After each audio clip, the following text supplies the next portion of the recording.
introduce? Oh, no, they do. They introduced them. Oh, okay.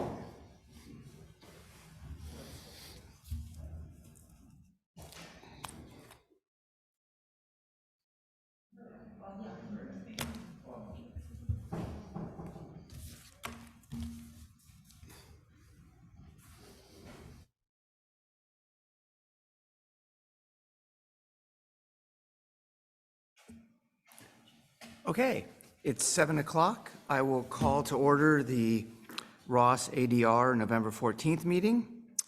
As usual, before we do anything, I open up for anybody that wants to speak for up to 3 minutes on any topic that is not on the agenda for this evening. If anyone on Zoom or in the audience wants to speak, you can raise your hand. Oh, we had someone raise their hand. At some point, it's appropriate for you. Is now the time? Yeah, if you're going to speak for something not related to the agenda for the evening? No. I thought you meant on the agenda item. No, only for non-agenda items. Okay. So now we will talk about the approval of the minutes. I read the minutes for September 19th. They looked good to me. Did anyone else read them and want to second the approval? I read them and seconded the approval. Great. So those minutes are now approved, and we'll move on to the planning projects. And for those of you that have not attended an ADR meeting or those that haven't done it in a while, the way this works is the town first speaks about a project, then the owners and or their design team presents the project, at which time the ADR members ask questions if we have any. After we're done with that, we then open it up to the public if anyone wants to comment for up to 3 minutes on a project. And then we bring it back to the ADR and only the ADR for our recommendation to the town council about the project and its eventual approval or non-approval. The first project is 77 Laurel Grove Avenue. Oh, sorry. We can introduce ourselves. I'm Mark. Mark Fritz.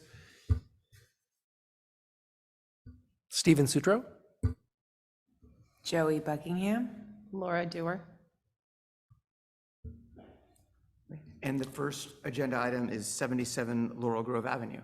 All right, thank you, members of the Advisory Design Review Board. My name is Richard Simonich. I'm the Public Works Director for the Town of Ross.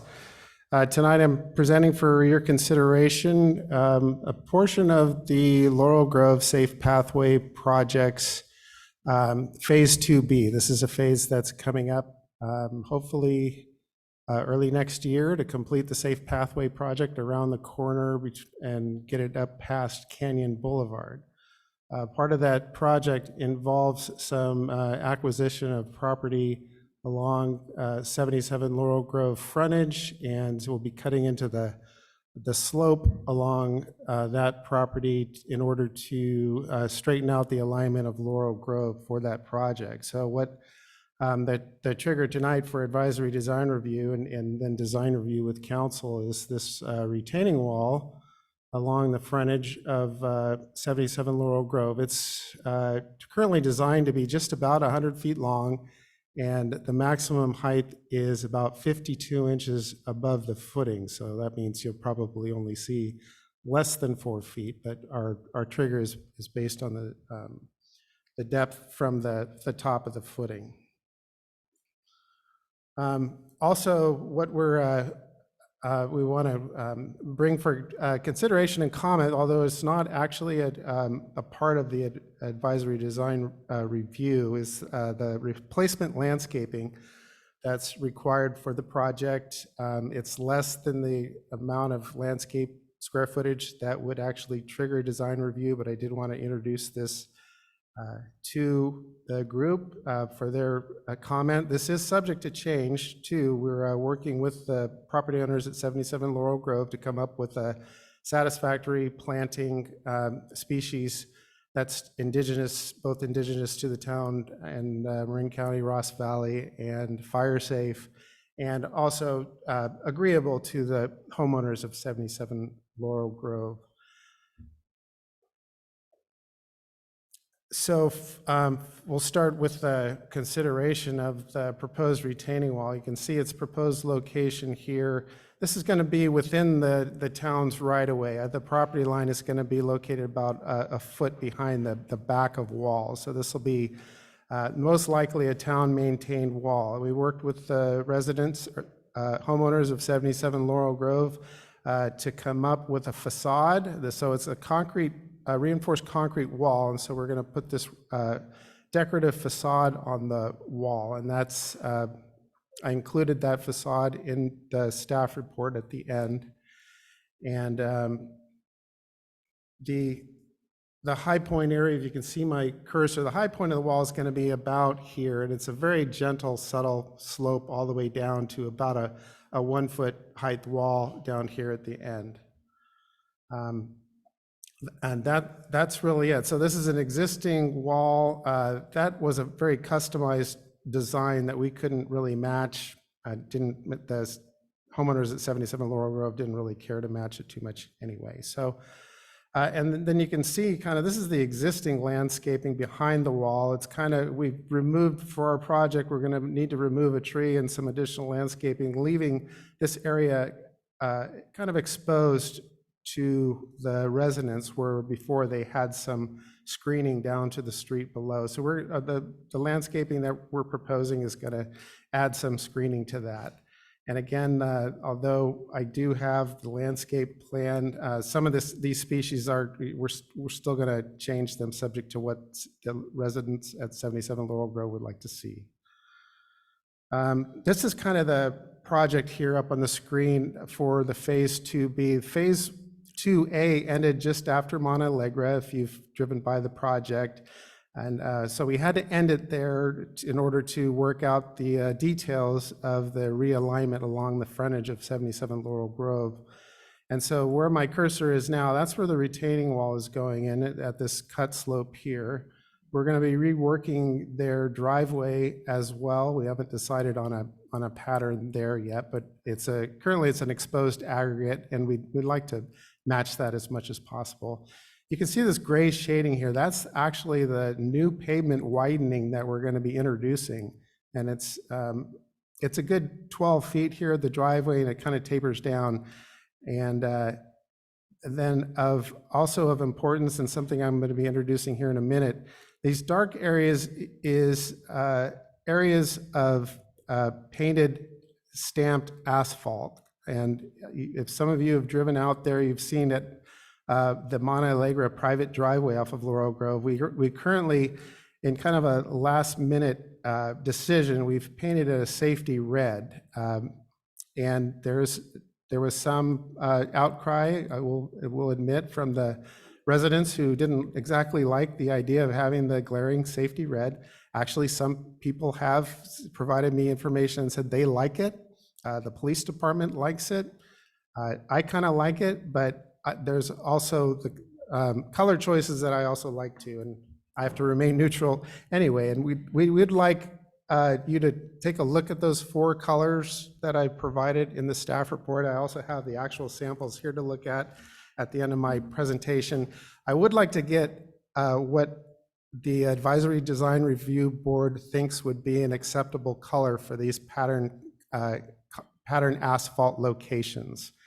And that would be greatly appreciated. And then we're going to bring the same to the Town Council Design Review in December for their consideration of what color they'd like to use too. So this, especially here at Canyon Road, where you see this dark pattern, that's going to be the most visible area. So the purpose of these things, this was introduced by the Safe Routes Pathway Task Force since we weren't going to put in crosswalks, because you don't put crosswalks in where you only have sidewalk on one side. You don't build a crosswalk to nowhere. So what they proposed is to have these areas where pedestrians could have a safe haven to just stand and wait for traffic to pass, for them to cross over to the opposite side of where the pathway is. And if you look at my cursors, the pathway is going to remain on the side of the creek, the Kittle Creek here that drains down Canyon Road. We're going to keep it on that side. And so that's the function of these things. We do want to make them visible, but we don't want to make them out of place with the character of the town of Ross.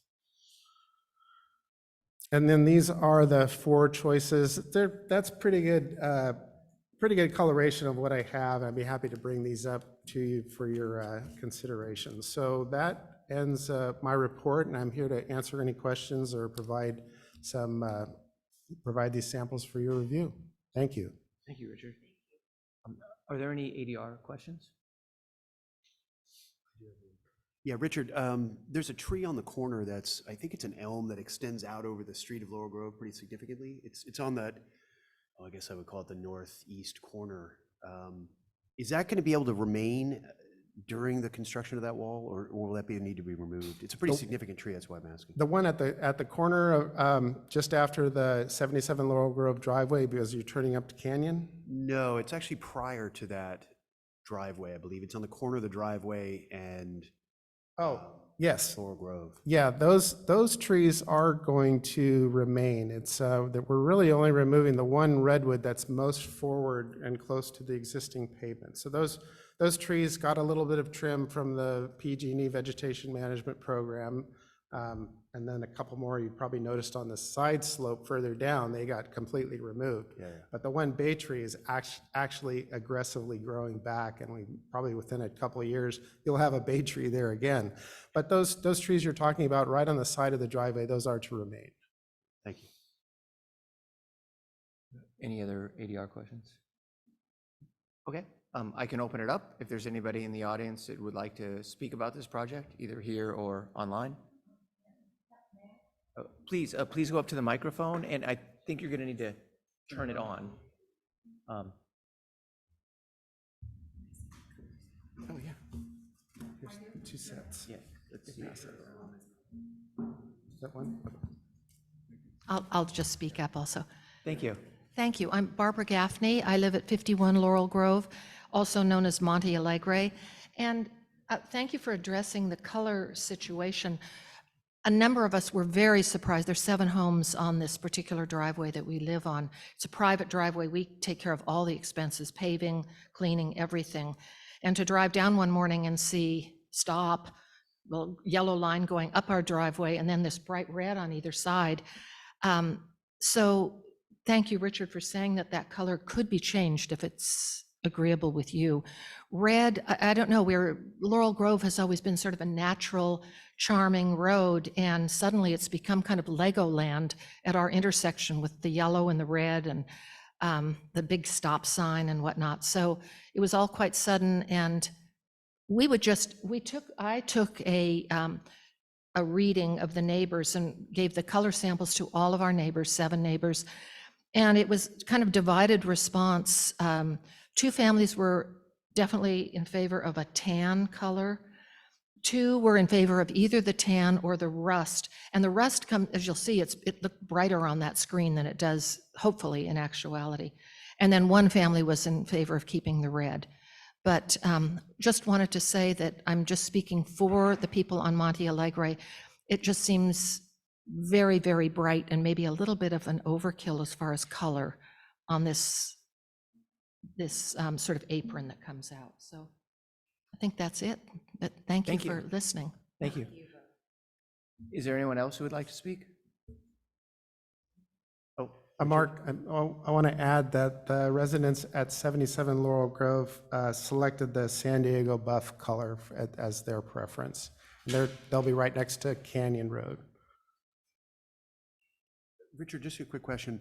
The pathway on Sir Francis Drake is painted asphalt. Do you remember what we painted that? It reminds me, the San Diego buff reminds me of that color. Yeah, that's very close, but I don't recall what exactly it was before my time there. Okay, thanks.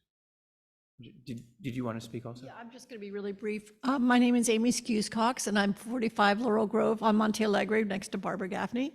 And I just want to emphasize what Barbara said, because she did this survey of all of us on the Hill. And I've known that driveway for almost 70 years, and I really was in total shock when I came down and saw this bright red. I think my grandmother would be rolling in her grave if she saw it.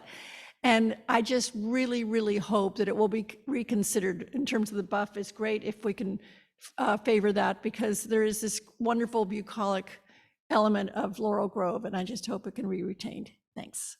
Thank you. Okay, so we can have now. Go back, I have a question that I think I now need to ask. Yeah, go ahead. Mike. Richard, I have a question. Yes, Jody. So these areas that we are painting in with these colors, the purpose of them is for people coming from Monte Alegre Drive down to wait to cross the street to go to the main new path that is being created, right? That is correct. Same with Canyon, it's any pedestrian, I'm just trying to figure out, like, how many people might be waiting there, what kind of load is on this, and was this a historical problem? Were there people coming down from Canyon or coming down from Monte Alegre, standing in these little colored areas waiting to cross, or was this kind of like a traffic safety consultant saying we need these, but like, what's the real, how many people are actually waiting on that colored strip of Right. pavement? Good question. So we don't really have any data that that validates the fact that people have been historically waiting at these locations. And let me add that we're also going to be repainting Walters Road intersection closer to St. Francis Drake with whatever color we choose tonight too. So it's, we're not being reactive, we're being proactive with this decision. And there could be a time when a couple big families with young kids move in on Monte Alegre, and they come down, they want to go to school, and they'll have these places. So Okay. that's more the answer. Okay, but it's basically, it's nothing, it's not a path to walk on, it's a little place to wait to cross the street. Yeah, that's correct. Okay, great. And again, these four colors were provided by the Safe Pathways Task Force. So these are acceptable safety colors in lieu of the red. Okay. Thank you. Thank you. Would someone like to go first? Go for it. I can go first. So definitely supportive of the safe pathways for the town and appreciate that the homeowner at 77 Laurel Grove was working with the town to make this happen. And so, I mean, really based on that, I would just hope that the town is able to provide additional screening so their home isn't left exposed while they kind of are doing a favor for creating these safe pathways. And I think in terms of the colors, I was looking at the two more tan ones, and I think if they like San Diego buff, that would be my vote too then. Mhm. Can you And- comment on the wall too? The wall, having some experience with walls getting hit would just, you want something that's going to be durable if a vehicle were to ever hit it. I mean, the material, it's a facade put onto a concrete wall, so I think it, serves its purpose there. So I don't have any comments on that. What? You're supportive of it though? Yes. Mhm. Thank you. Yeah, I'll jump in. Yeah, I think I could absolutely support the wall. It looks good. I think that if there were other areas in town that had a similar, style of veneer, I would say let's try to match that. But I can't think of any off the top of my head. So this is going to be a bit unique. I think it'll probably disappear with moss and whatnot in a couple of years anyway. So fully supportive of that project. And I would probably also agree the San Diego buff seems to be the closest to other things we have in town, like I was describing the pathway on Sir Francis Drake. So consistency for me is actually the most important piece there. So we have some understanding like, oh, this is a color I associate with walking in either waiting. So I would argue that that's probably the best choice. I would agree with Mark and Laura, support the wall, the project as it's proposed with the San Diego buff. Seems fine.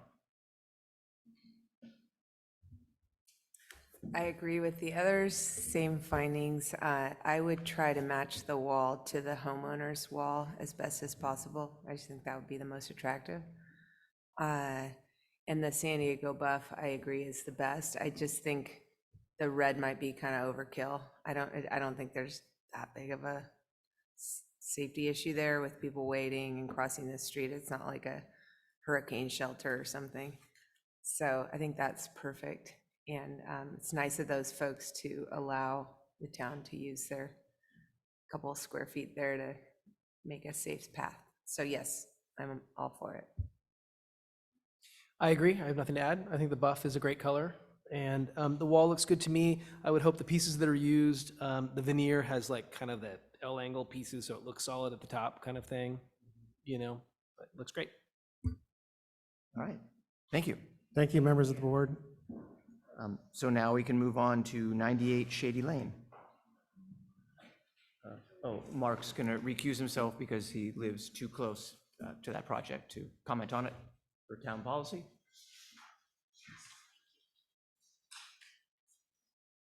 Would the owners and/or their design team like to present? I have a small little presentation. Oh, yes, sorry, the town first. Excuse me.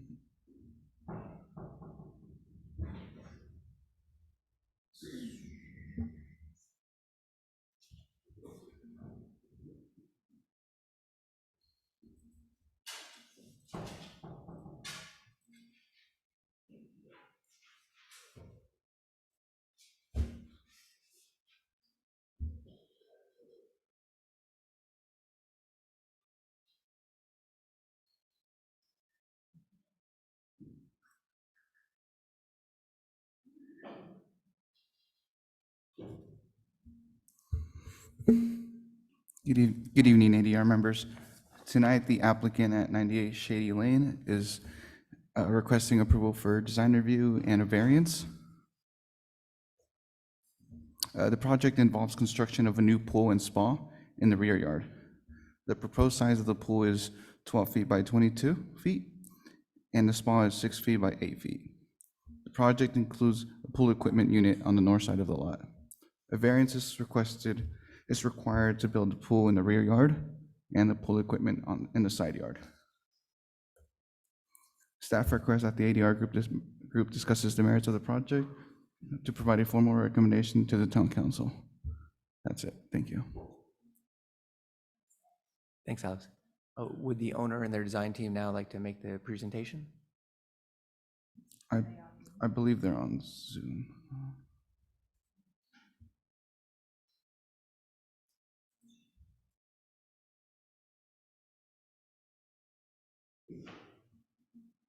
Are they online? Matt, can you hear us? Oh, actually, or Tim?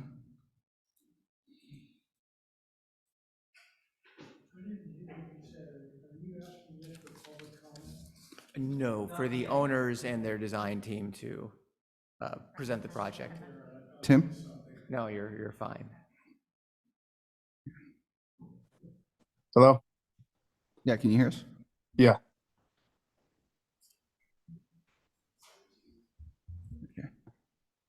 So, I mean, basically they want to build the swimming pool, which is inside the setback, I guess.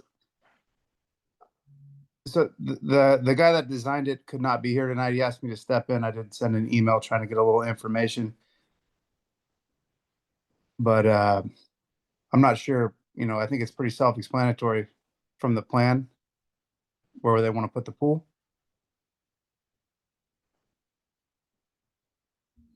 Could we, okay, thank you. Alice, could you put up an aerial shot of the plans with the setbacks? Yeah. So we can all be looking at it as we discuss it or ask questions?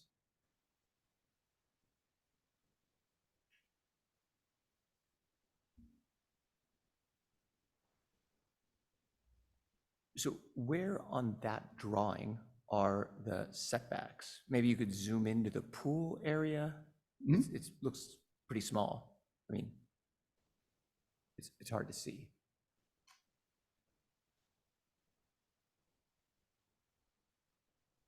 Yeah, is there one that has the setbacks? I think that's a requirement for submitting plans.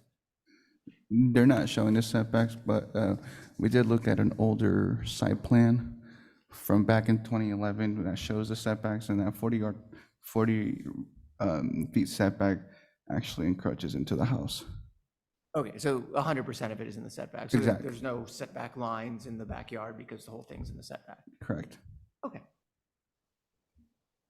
Does anyone have any, and where is the pool equipment room? Is it It's on the north side, right? that, on the north side of the house there, it looks like it's about what, right 3 or 4 feet from, Yeah. 5 feet from the property line?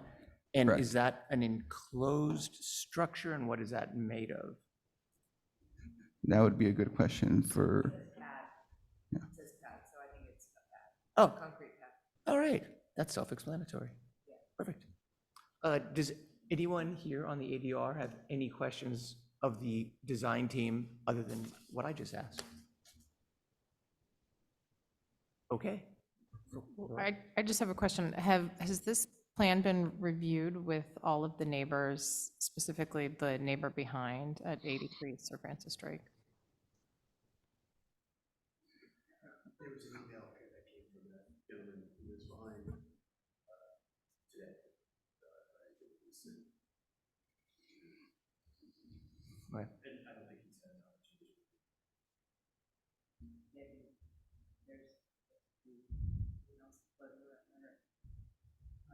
That a few have not been noticed, or just got sorry, just got the notice. But the town should have noticed everyone. that we there was did notice, yes. Yeah, so the town noticed everybody, which is what's required.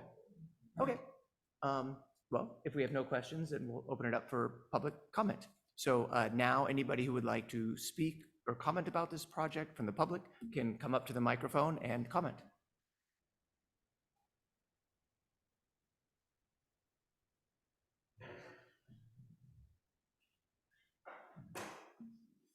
And the microphone's already turned on, so just speak into the microphone once you get up there, please.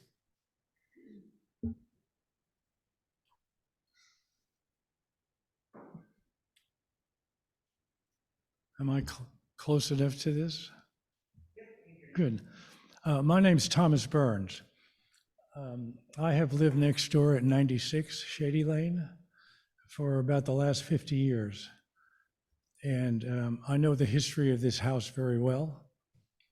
And I know that this is the second time this application has come up. The last time was in 2011.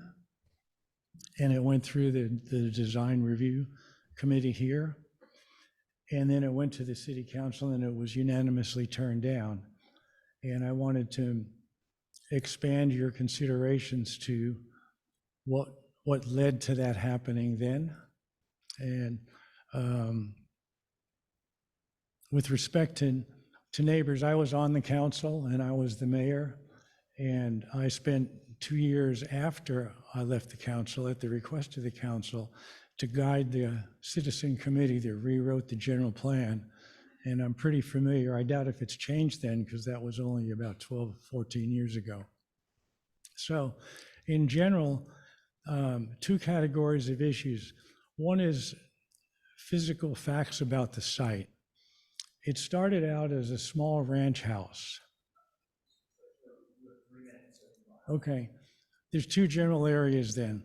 One of the physical characteristics of, it's not just the rear setback, it's that the house is seriously encroaching in the setbacks all the way around.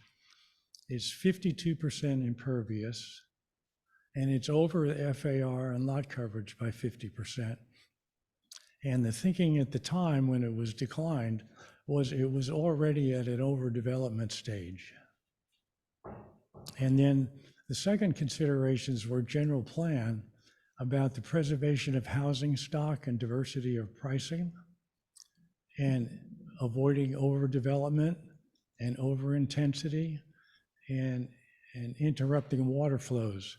Now, in the last flood, this property got water intrusion from an overflowing swimming pool to the north of them. Their house is elevated slightly above the plane. Mine was built in 1906 above the plane. But I think there are issues about hydrology, all of which is mentioned in the general plan. And my purpose is to call everybody's attention to, this isn't just a rear yard setback consideration.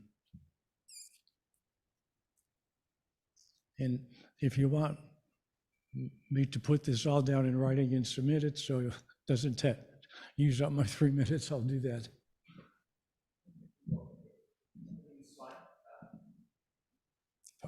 I didn't see these discussions in the current general plan. The previous planner said there was no way to make the findings, and the council was unanimous about the overdevelopment and the hydrology problems.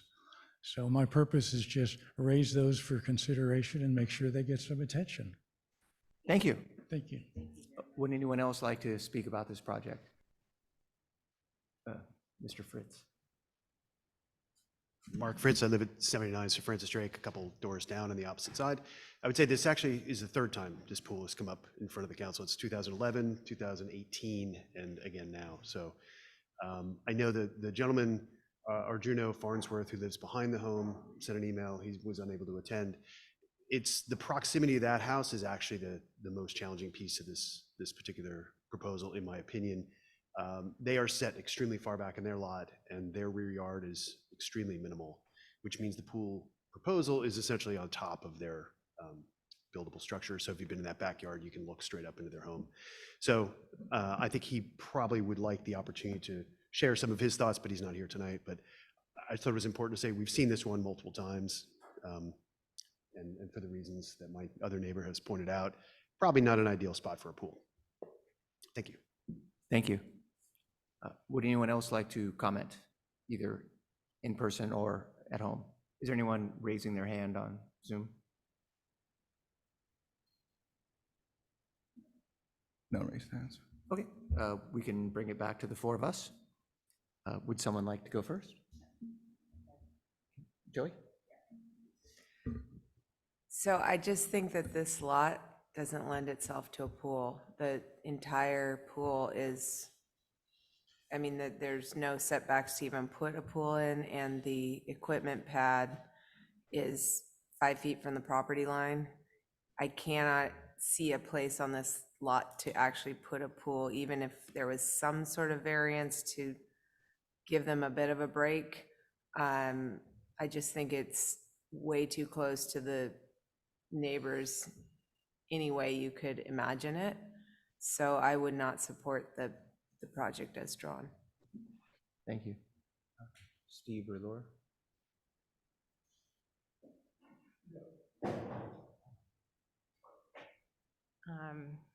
Yeah, this is a little bit tough. You know, I was looking at the neighboring properties, and the house to the north and to the south, they both have pools in the backyard, it looked like, based on Google Maps.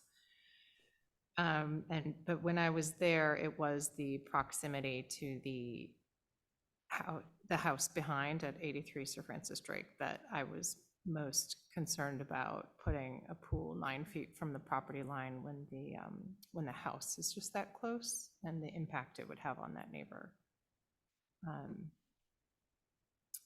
So this would be a little bit challenging for me to support, unfortunately. Thank you. Stephen? I feel exactly the same way. I think if we had a letter of support from that neighbor that butts up to it, I would feel fine about it, really.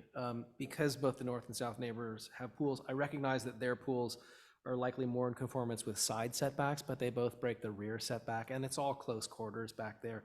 But it really affects is that 83 Sir Francis Drake. And so absent support from 83, I would say that it's difficult to support, but if there were support from 83, I would flip and say it sounds good to me. Thank you. Oh, and if it does go forward, I think that the pool equipment so close to the setback needs to have a muffler on it, it needs to go underground in a bunker, it needs something else. I don't know exactly what that is, but I think exposed on a pad that close to the property line is not appropriate. Thanks. I never support pool equipment in a setback just because it's quite noisy. And I think some person, even if current neighbors are okay with it, to me, some future neighbor won't know when they buy the house, and then all of a sudden they've got equipment running 8+ hours a day. The actual pool itself is completely within the setbacks. Sometimes we do recommend that for houses, and I'm loath to not approve a pool or suggest a pool be approved just because the neighbor happens to have a house that's closer to the property line. I never want someone to suffer because their neighbor's home was built in a non-conforming way, or maybe it was conforming at the time, but just because the neighbor happened to build a house close, I don't think they should suffer.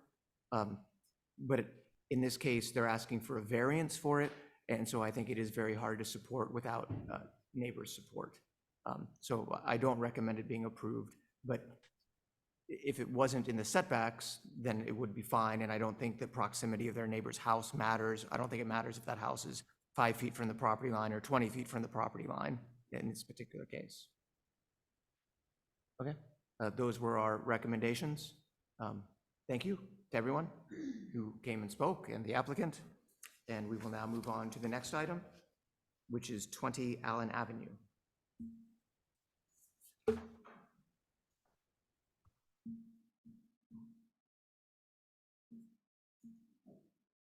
Will you be presenting that, Alex? Yes. Please.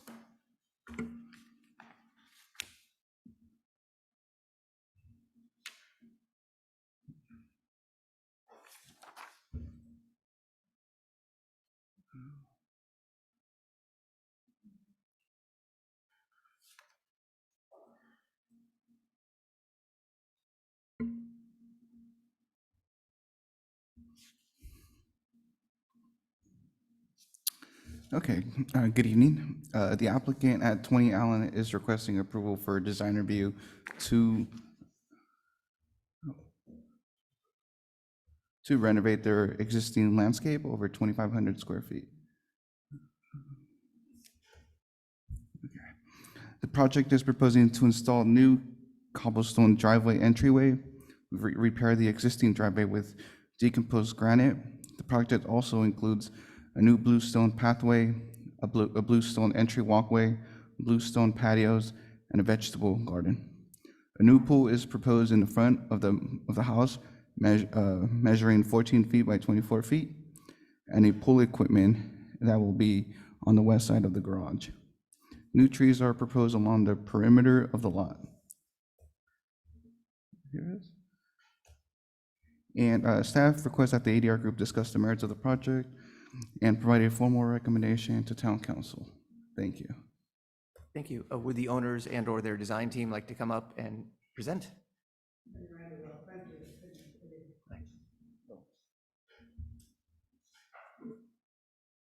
Hi, Miranda. My name is Miranda Abrams, and I'm the designer. Could you just speak more into the microphone? Because there are people at home that can't hear if you're just speaking to us. Thanks. Hi, my name is Miranda Abrams, and I'm the designer on the project. And well, I've lived in Ross for 18 years, and you brought 3 kids up, through the school system, and we just felt that having a pool would just be so important, and it certainly was for me and my children. And so we're hoping that because it's outside the setbacks and we don't need a variance, we're hoping that this would be something that we could, move forward with and let the new family enjoy.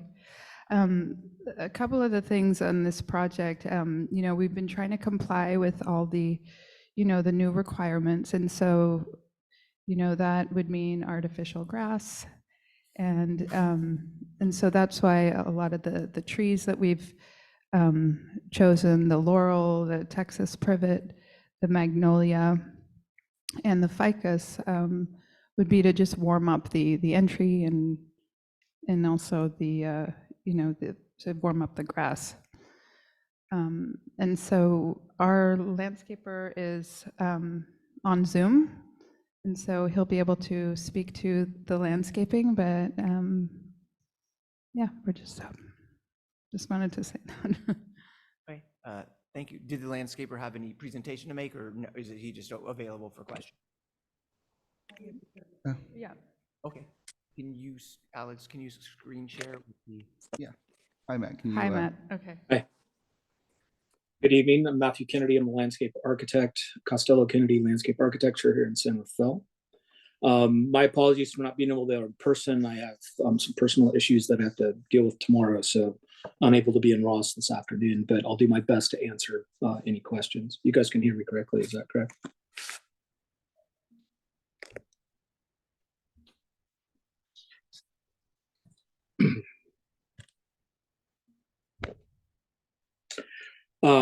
Wanted to do a brief background of our involvement on this project, and we thank you for the opportunity to present this to the ADR board. The property owner has been working with the town on the house remodel, and I have very limited information in regards to that, and will defer if any questions come up. But this submittal pertains to the proposed landscape improvements only. Approximately 6 weeks ago, the interim planning director David and associates planner Alex were on site at 20 Allen and informed the property owner that it appears that he was approaching the 2,500 square foot trigger for ADR. And so therefore, we've been working for the last few weeks very closely with David and Alex and now Roberta to graphically represent what they approved of as the installed landscape that was below the 2,500 and indicate the remaining scope of the work to be finished. And so therefore, this submittal might not be, it's probably a little bit you're normally used to seeing. This is not our typical design review drawing set or style. It's a, that usually has, the colored master plan and so forth. Rather, it reflects a partially installed project along with using color to indicate the proposed work that remains to be done and to be completed.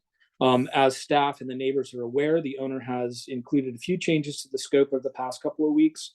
We've worked closely with town planning, building, public works, and Ross Valley Fire to address those changes in the latest version that was submitted actually by last Thursday morning. As you can see in the site plan, it's not your typical lot. It's a flag lot. It has 9 neighbors, 10 counting the school. The existing residence is sited well back into the lot, creating narrow side yards that are within that 15-foot setback and a very small irregular rear yard that all lies within the 40-foot rear yard setback. So therefore, the largest remaining area is between the house and the garage for the bulk of the yard space. This allows for ample developable area within the building envelope on the front side of the residence.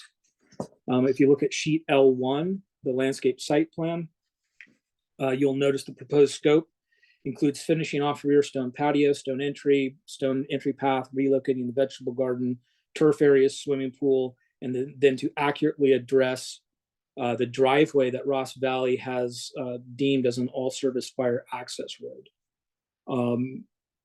And then because the rear yard is very small and irregular shape, therefore the pool was located in the front side of the house, all within allowable building envelope. The addition of the pool, the pool will be surrounded by a 5 to 8 foot laurel hedge for additional privacy screen interior of the lot. Sheet 2, we've addressed the site grading and drainage, impervious stormwater mitigation, and appropriate rain gardens, bioswales, bioretention planters. Information received last week from the fire department on the driveway needing to be all service and paved has greatly changed that. So we worked with Richard to try and figure out ways that we could handle that stormwater mitigation. If you notice in your packet, L3 and L through L5 are not there. That's erosion control that was submitted directly to DPW as it needed to be approved and installed by October 15th and has been done. Sheets L6 and L7 are the planting plan and the details. Once again, this is phase 1 is gray, phase 2 is color, yet to be installed. And then sheets 8 and 9 are simply irrigation plan and details with the WELO calcs and in compliance with state and MMWD regulations. And then the last page of your packet is the outreach that we did to the neighbors. I think it's important to note that we did reach out to all the neighbors a few weeks ago, informing them of this ADR submittal. However, with these latest changes, I was unable to get back to all the neighbors with the pool and the driveway changes. However, I did reach out to both 22 and 24 and sent them the link to this meeting so that they could see the plans online prior to this meeting. Other than that, concludes my little summary of this, and I'll hand it back to the property owner if he has anything further. Okay, thank you. So I don't have a question, but just a comment. We received some neighbor correspondence earlier, I think it was earlier today, it might have been yesterday, regarding a previous tree removal permit. And that tree removal permit that was written in part, the application by the town arborist who went out there, that's a whole separate issue. And the replanting, any replanting necessary based on that tree removal permit is unrelated to this planning application. And the town, like most towns, if you take out a diseased tree, usually they don't make you plant anything because it's usually not the property owner's fault there's a diseased tree. And it could be, if you were removing a 50-foot tall redwood, for example, in order to replace it in kind would be hundreds of thousands of dollars of expense, and no town could legally require that. So that's a whole separate issue, and we're not going to deal with an earlier tree removal permit and what needs to be planted because of that act. But we will comment on all of this screening for this proposed project. Are there any questions from the ADR to the applicants about the project? I have a question, Mark. And that is on the section of new stone patio that is proposed, or both sections really, the one that's in parallel to the pool that goes over the setback line, and then particularly the large one that's at the upper left-hand side. I'd like to understand what's there today. Sure.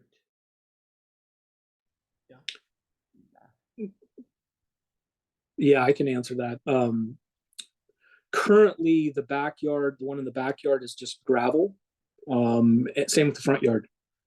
Currently, it is just drain rock spread on the ground. Thank you. Mhm. And I know that the tree removal, particularly, of course, is not part of the discussion tonight, but it would be interesting to hear what screening strategy is in the planting plan in consideration of the concerns from the neighbor at number 22, Allen. Yeah, so as you can see, and let me flip to that page, but there is approximately 15 ficus trees that were, or actually, I think there's like 7 that's on the property line, and then there are some that are actually on 22's side to help screen that garage, and then there's another 9 on the southern property line to help screen from 24 towards the garage and then pool area. And I'm not familiar, I guess I know what a ficus is kind of, but so this particular ficus, how big is it at maturity, and how are they, have they already been planted? And Yes. What's the box size and what's their expected mature size?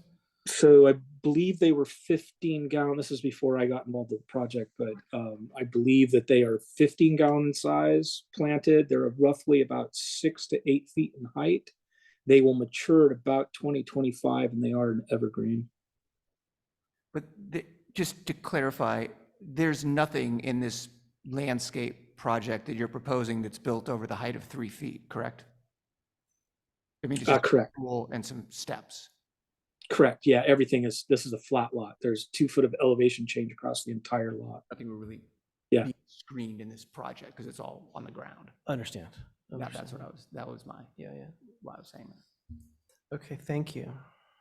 And then to increase some of the height of like the ones along the driveway, the owner built a planter box, which is about 2 feet in height, to help elevate those trees a little bit higher to start off with. So.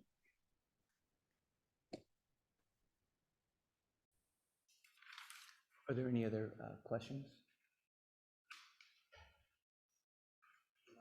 Yeah, what is the final impervious pervious surfaces count for this particular project? Is it on the, I don't remember seeing that on the drawing. It's on the L1 as well as L2. I'm trying to find it here. I'm dual purposing here, computer and iPad. So give me a second.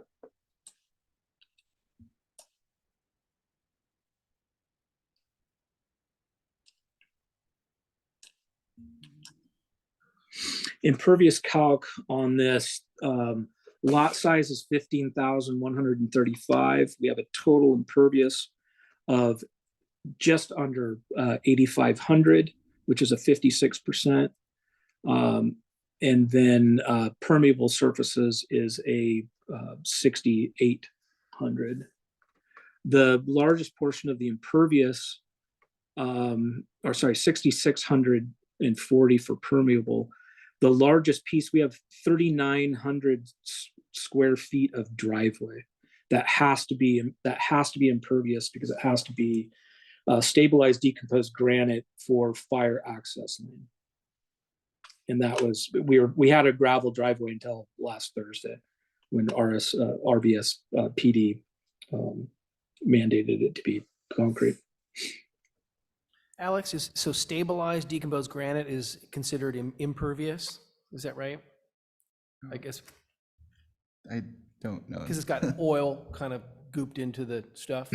It's a stabilized, so yes, it's essentially it's like adding concrete. It's like adding cement to decomposed granite. So it has to withstand the 60,000 gross vehicle weight. So water's going to sheet off that. It's not going to percolate. Do sandset pavers meet the standards of fire trucks? They would, and that's considered pervious, but would also meet the fire truck standard. Okay.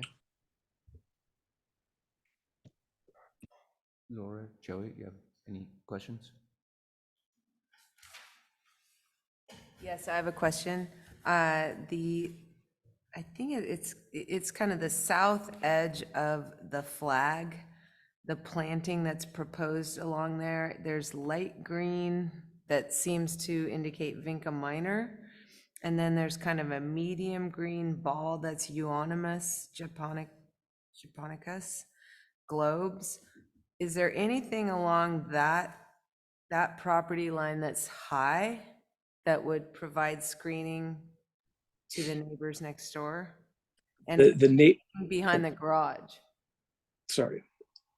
The neighbors have a hedge along the driveway. 22 has a hedge. The fire department will not allow us to have anything of height there because it's a fire access road. They're willing to allow us to have a few euonymus, basically Japanese boxwood in that, but they wanted no planting, and I was able to get a ground cover in there. And then behind the garage, there is no space on the backside of the garage. There's a foot between fence and garage, and so therefore the screening has been the property owner. This is also before I got involved in the project, but my understanding is that the homeowner of the Lees and the property owner of 20 Allen, Mr. Akram, Mr. Akram gave them some ficus to put onto their side of the property to help screen that in that section. But he's in the audience. He can probably answer that better than I can. Okay, so just to confirm, the plantings along the dogleg, the driveway in, are as maximum as they can be by fire department standards? Correct. They want nothing planted within 10 feet of the edge of driveway. Okay. And they're making a concession to some extent. Yep. Thank you. I have one more question, Mark. Is there a lighting plan as part of this landscape plan that I'm missing? Sorry if I can't find it. No, we have no lighting. No lighting is part of the plan? Or Correct. lighting will be installed, is that right? Yeah, we have not proposed any lighting in this scheme.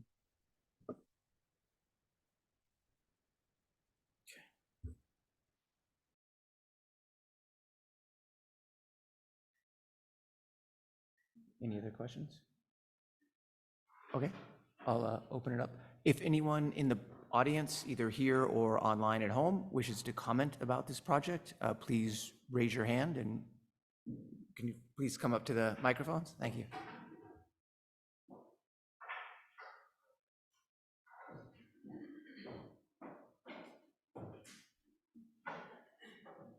Hi, I'm Claire Conway, and I'm representing my mother, Gay Conway, at 107 Lagunitas Road. And she has completed a survey that has monuments depicting the boundary between these two properties, and would ask that they be honored in this process, but otherwise is thrilled. So with all the plans. I'm sorry, just to understand, it's an adjacent property? And Yes. Does your mother believe that the property lines are like on one side of the fence, or the fence is in the wrong place? No, she's just asking if she has a relationship with the current owner, and it seems very positive, and they know where the monuments are, and she's making the assumption that those monuments are being honored in this process. Okay, That's it. thank you. And we've submitted that in the form of writing to the website. That's it. Okay, thank you.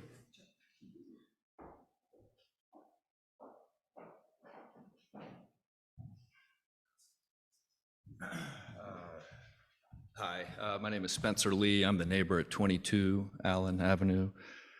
I feel like I maybe should have had an attorney prepare a brief for all the things that have been going on over there at 20 Allen Avenue. It's been a bit of a free-for-all since the beginning. We, as neighbors, worked hard to get this in front of you guys for review.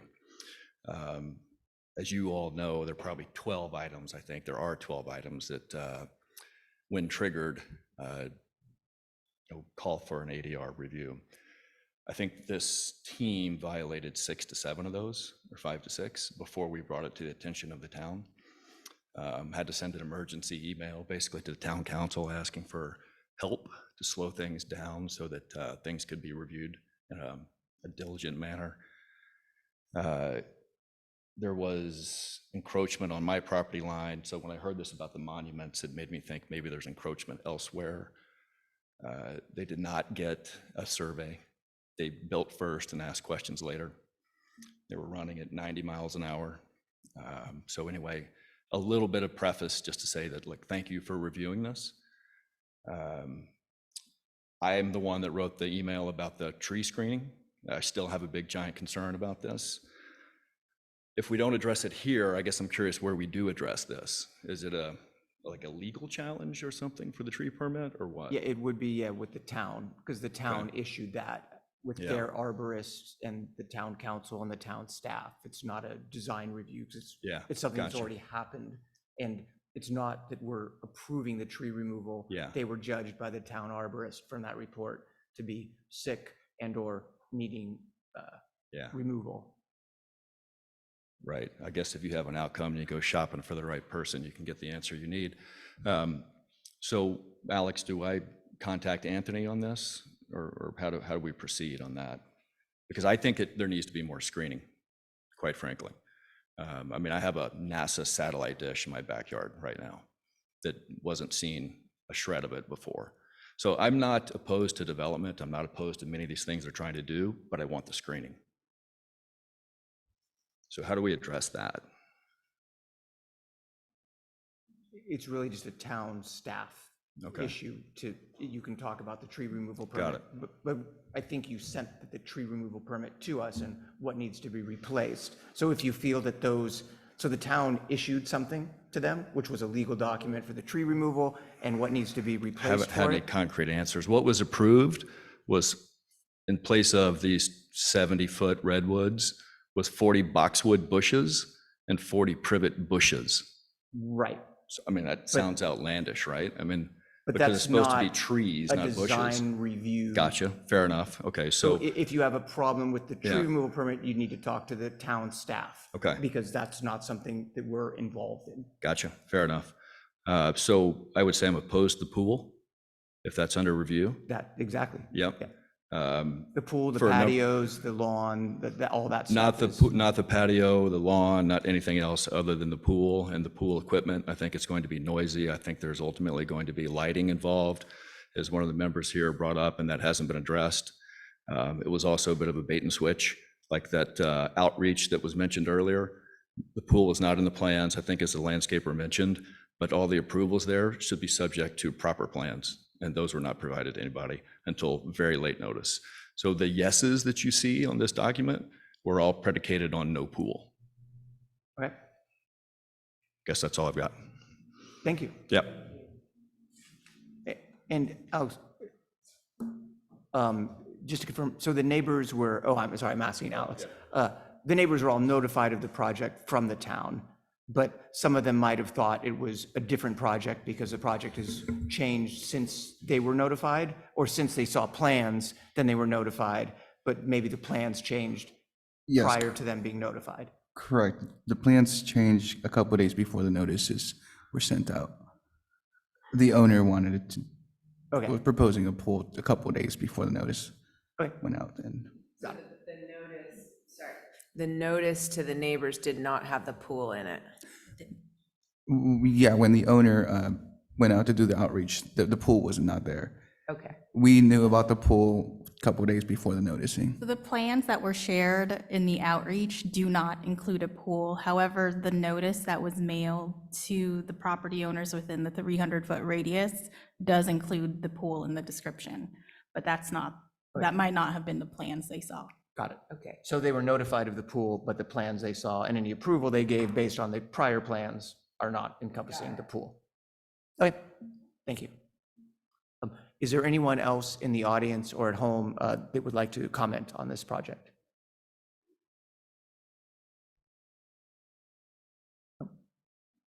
Okay, I'll bring it back to the ADR to make the recommendation to town council. Mark, I have one more question. Oh, sorry. I have one more Please. question for staff then. So if, in your opinion, if outreach was done with a project that was different than the one that was noticed, is there a problem that should make it go back to reconduct the outreach, in your opinion? Well, there's actually no requirement for any outreach. There's no requirement that the outreach be conducted before it's submitted or before it's noticed. Is that right? Period. True. There's just no outreach requirement whatsoever before or after Actually, notification. Actually, there is a requirement, it's part of the planning application packet, that there should be a neighborhood outreach. No, that was And- changed. Yeah, we have it under our checklist application, planning application, I think the form changed, Mark, is probably what you're remembering. and I can send that to you if you like, but there is a planning application checklist, and part of that checklist does require the neighborhood outreach to be conducted.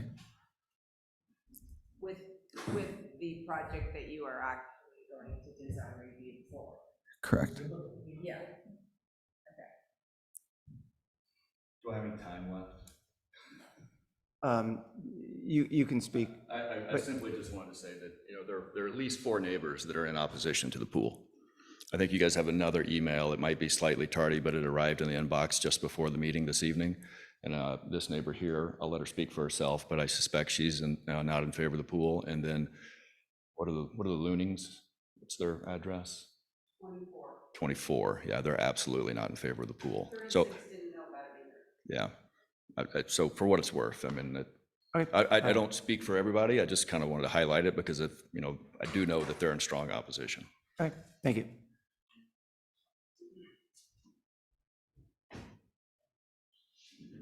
Okay, who would like to go first? I would like an answer to Stephen's question. The notification? Yeah. Yeah, can you, Your question's very pointed. can you check on that? Because, please. Yeah, there are many projects where you don't have to notify your neighbors, so, yeah.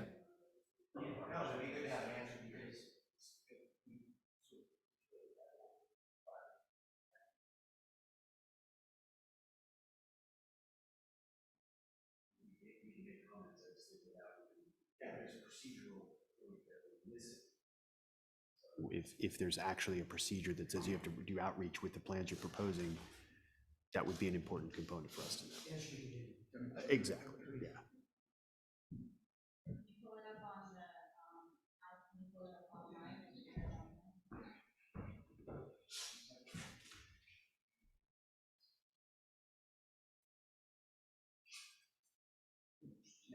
Yeah, it hasn't, we've been going for years without that being a requirement. Just like with your pool, like if your neighbor's living overseas, like, what are you gonna do? Are you talking to the renter? Generally, there's, the first thing we see is we never reach every single neighbor, and they have a chart of every single neighbor and what they said on a lot of projects. I mean, Oh, it may no, not be a, like, I know you that have for to. sure the vast majority of projects include that, but I just don't think it's a Some legal of the requirement. microphones are off. Yeah, okay.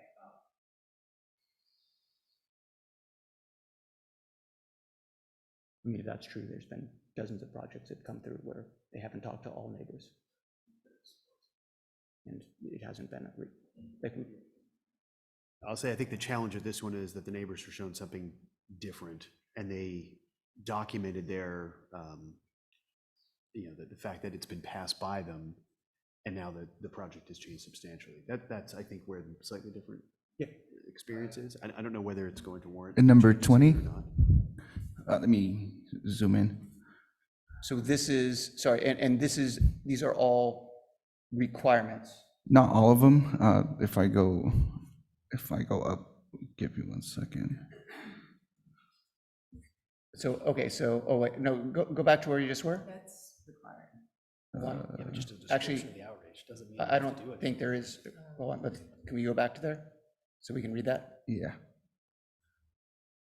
A neighborhood outreach description shall be prepared by the applicant. The description shall include how neighborhood outreach was conducted.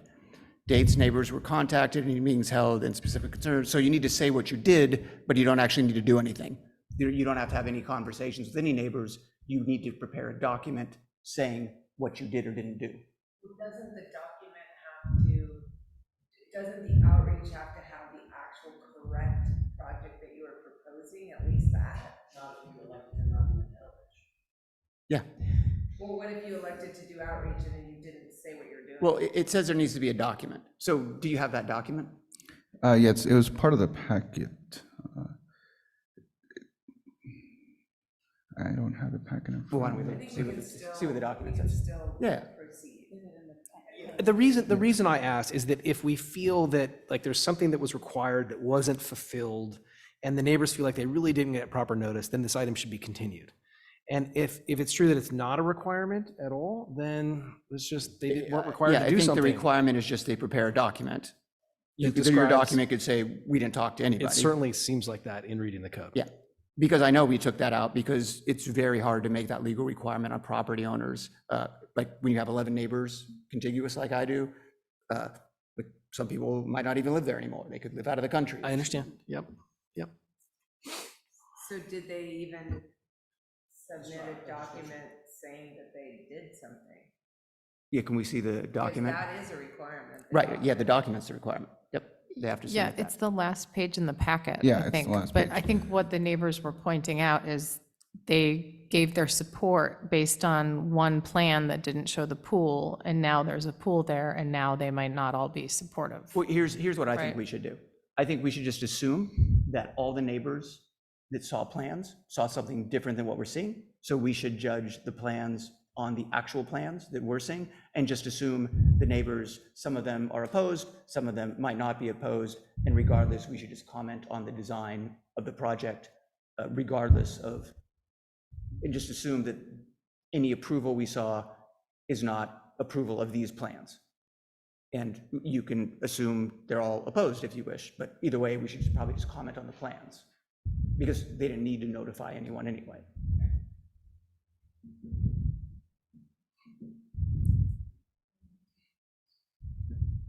Would someone like to go first? I can go first. I'm happy to go first. Right.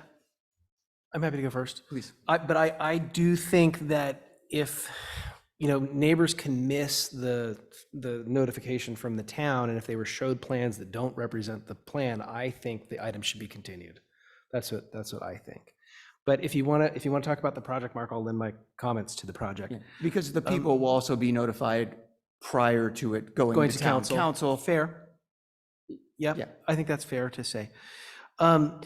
So I think that I don't see a finding or see a reason why the patios need to extend beyond the setbacks. So I think that I'm comfortable with the project as proposed, as long as the 2 stone patios don't encroach into the setbacks. And I think what that means for the one at the pool is that it be made smaller such that it not encroach. And for the one at the rear, I can't see a way that that happens at all. And I'd like to know more about it, what's kind of necessary given the circulation pattern out of the house, et cetera. But I don't see that there's a reason to create more congregation of people against that property line there, especially when you're creating all the outdoor space at the front. It would be nice, I know that the tree removal is not part of this application, the landscaping is. It would be nice to see more screening, but it's hard to figure where it goes because everything is pushed to the property line. So I'm not sure what to suggest exactly, but it would just be nice if there was more mature screening as part of the package. I know everyone is very tightly packed into this little spot. And then finally, I would say that if there's any landscape lighting, it should come back to ADR. We don't want to see any uplighting and any noxious, any high lighting, things like that, any outward facing lighting. So either everything should be downwardly directed or it should come back to ADR for review on the landscape lighting if that becomes a component of the project. And on the pool, I guess I should put a point on it. There's room on the lot for them to put a pool. I can't see a reason why they shouldn't use the buildable area of the lot to put a pool if that's their desire. They can put a building, they can put a patio or something else that creates noise and enjoyment of use, and that's the place on the lot to put it. So I think that that's okay.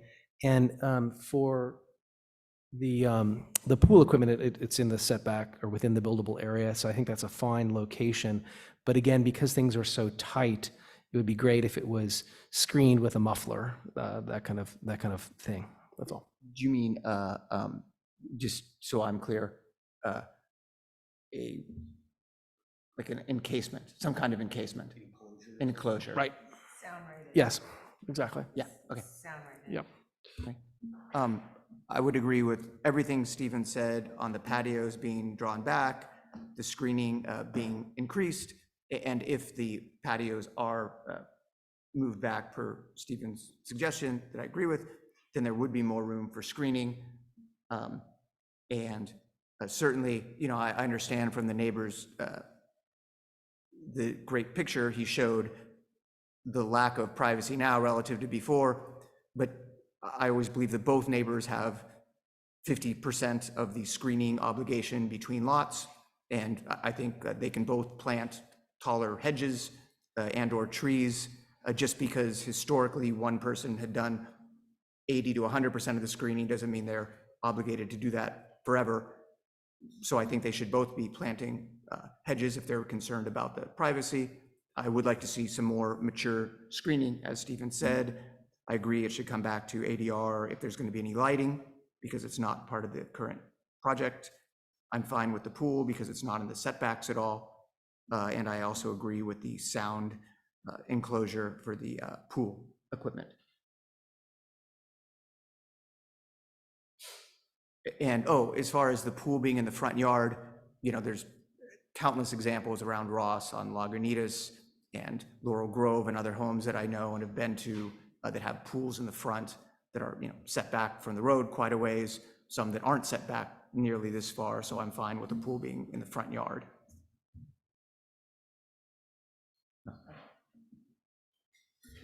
So this project, the problem here is there's kind of two issues for me. There's the proposal of the new swimming pool that's a part of this package, that's kind of the biggest part of this package. And then there's this whole other situation where this giant tree was removed and there's no screening, and there seems to be a pattern of kind of operating a little bit outside of the rules. And that is unfortunately not something that we can address with the design review. But what I can say is the pool itself, it's out of the setbacks. So there's, I mean, we've seen so many pools that are asking for variances. We really cannot prevent them from doing a pool in the front yard. I myself have a pool in the front yard out of the setbacks.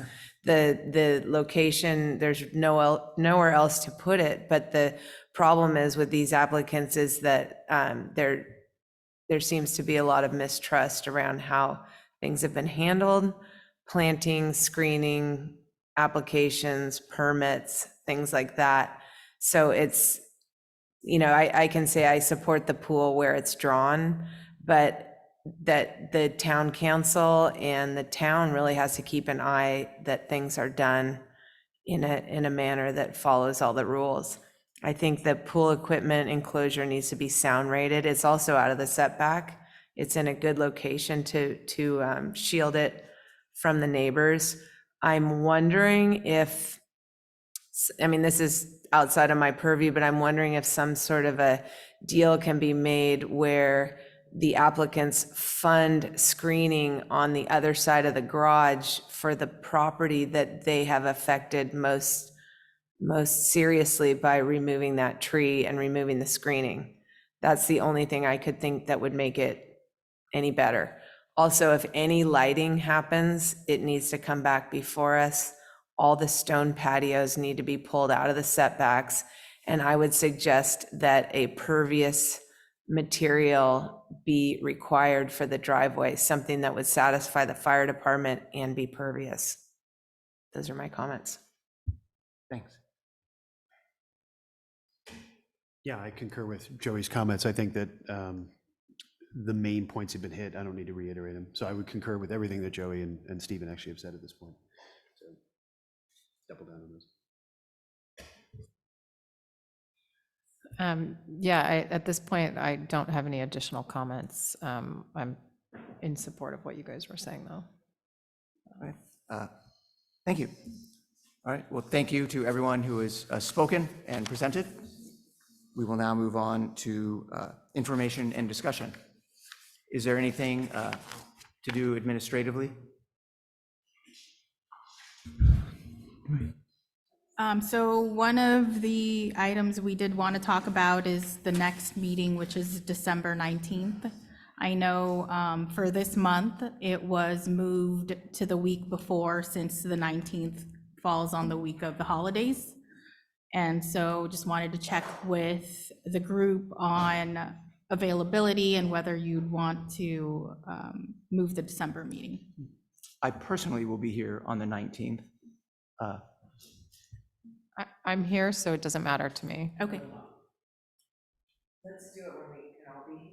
Let's do it when we can all be here. I could do either day. Sorry, what was the other option? 12th Oh, or the 12th. 19th? Oh, I'm sorry. I missed that. The 12th, I'm here. The 19th, I'm not. Okay, I'm here the 12th. I'm here both. Let's Yeah, do a full. let's do the 12th. Can we do the 12th? Does that inconvenience any of the applicants that might have counted on? I mean, are people going to be able to get things in on time if they had counted on the 19th, thinking that we were going to all be Yeah, I here? mean, that's 28 days away. They should be able to do that, right? Yes, I think we do have maybe 2 or 3 items that are already ready. So Okay. that wouldn't impact moving it to the December 12th date, if Or- that's Okay. the will of the group. Or cut a little slack if they were if they're told it's the 12th and they're trying to, But they have to do the noticing in time. Yeah, that's Like, true. The noticing has to be done because of the legal requirements. so I'm game for the we have to 12th, notice just that to first. have us all here, because I think there's some bigger ones coming. Okay. Great, so we'll do December 12th. Anything else? I don't have anything else. Okay, I move we adjourn. Second. Thank you. Third. Thank you.